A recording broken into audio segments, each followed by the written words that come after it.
If you are interested in scoring as low as possible, if you're interested in getting your handicap down, it isn't just about hitting great shots. It's not about just swinging it perfectly. You've got to learn to play the whole game. When you actually watch some of the best players, now here's the thing you've got to bear in mind. When you're watching the best players on TV, very often you're watching the leaders, meaning they're on form that week.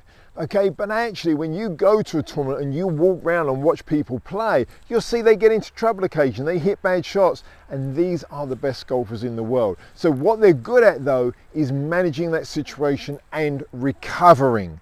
They very often take a more conservative approach than sometimes higher handicappers do who don't have their skill level. So there's a lot to learn about how the best players recover. Now, situation I'm going to show you here, I think most people will be able to do, and it therefore can actually transform a scenario where you've got to take a penalty drop versus being able to get the ball back on the fairway. Now, in this situation here, the hole is in that direction, okay? So I want to be able to swing this way. Well, clearly I can't. The tree is right in my way. So what we're going to do is we're going to learn to play a shot simply like this here. And I'm just going to show you straight away.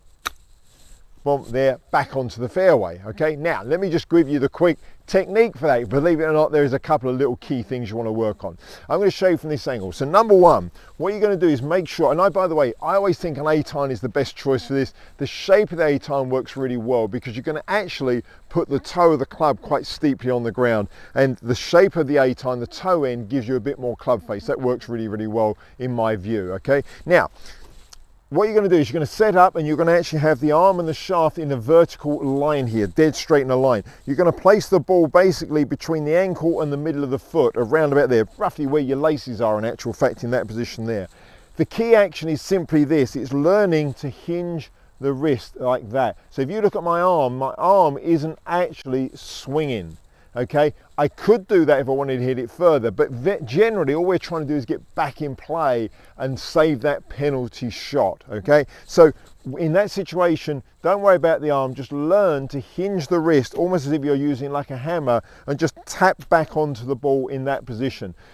Also, by doing that, you're unlikely to get unbalanced. You start swinging your arm around, you might find that you're moving your body around, and therefore, without a lot of practice at least, you may not strike the ball well. You may not find the center of the face. So that's all it is. So let's just try that again here. Be careful, by the way, of roots of the tree as well. Set yourself up, ball opposite the laces here. You're in a fairly nice straight standing position here. Arm and shaft in a straight line, and all I'm doing is just hinging the wrist backwards and forwards there. The club face is looking at the ball. In case you're not clear, that's how the club face is in that position there, okay? That's what it's like, and all I'm doing is keeping it looking at the ball by hinging the wrist, and then it's just bump there, and you can see it goes back out onto the fairway, no trouble. It saves me having to take a penalty drop, and these are the type of situations that can really help you lower your scores, manage your game better, and get that better end result of a lower score for the whole 18 holes.